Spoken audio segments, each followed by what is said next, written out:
Hello everyone, Sean here.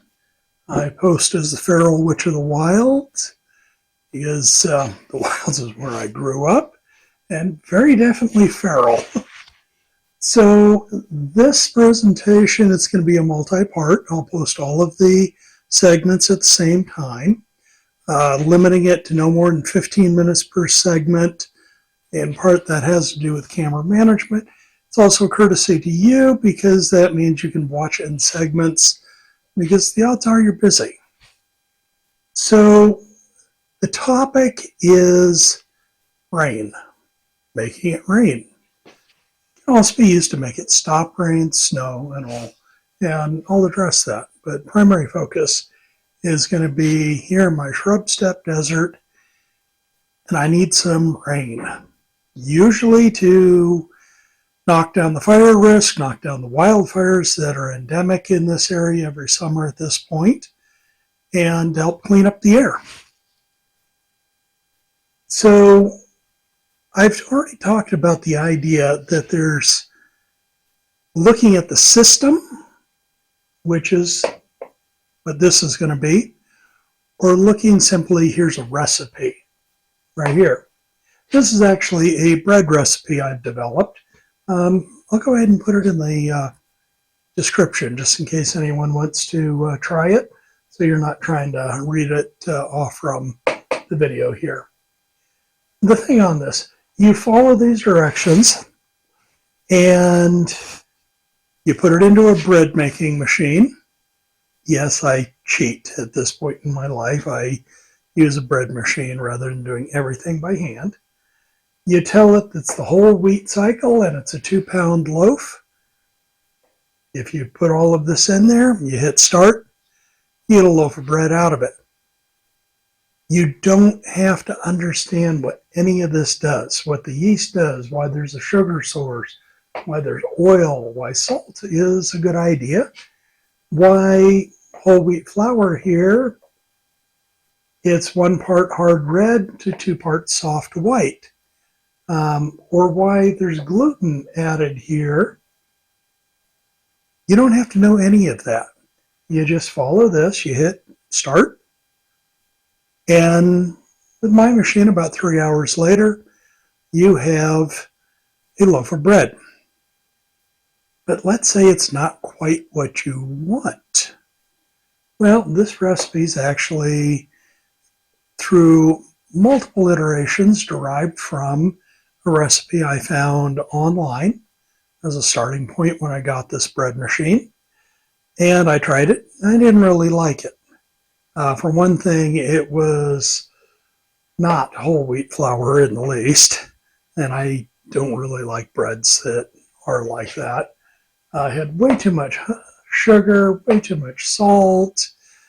It was just not my thing. So I started modifying it. And I was able to do that successfully because I understood the system. Not just, well, here's the recipe and I'm not really sure what's happening. I understood what all these things do. I understood what substituting milk in there instead of water was going to do. Why honey instead of granulated table sugar was the better option. Cutting back on the salt, but not cutting it all out. Why I needed to add gluten if I was going to use whole wheat flours. And why just a little pinch of some nutmeg and cinnamon adds a little bit. You can't really taste it that much. It's just increases the whole deal. So understanding the system let me develop this. And that's my approach to most spellcraft. Even when I use a recipe like herbal medicine and all, I want to know what all the things do. So I know for this particular thing, do I use this recipe as is, or do I change things a little bit here and there? And why am I changing them? Got to understand the system to be able to do that. So our water system here, the basic water system of we've got the sun putting energy into a body of water, often an ocean. Could be a large lake. Could be just the land pulling water out. We've got a mountain here. And as the air goes up, that moisture-laden air, it cools off and precipitation drops. As we get over onto this side of that mountain, as shown with the brown here, well, the air is dropping back down, it warms back up, and at that point, it doesn't rain much.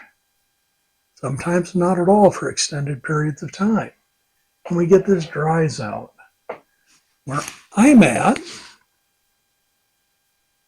is right about there in the simplified system, which is why I'm a shrub steppe desert.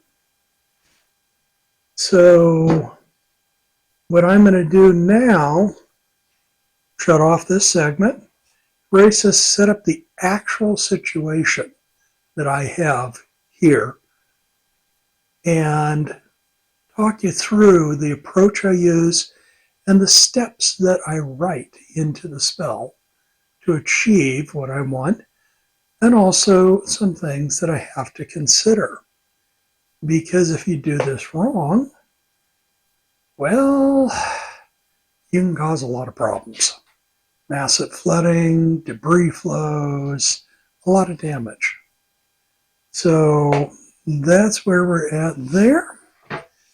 And I'm going to shut this one down.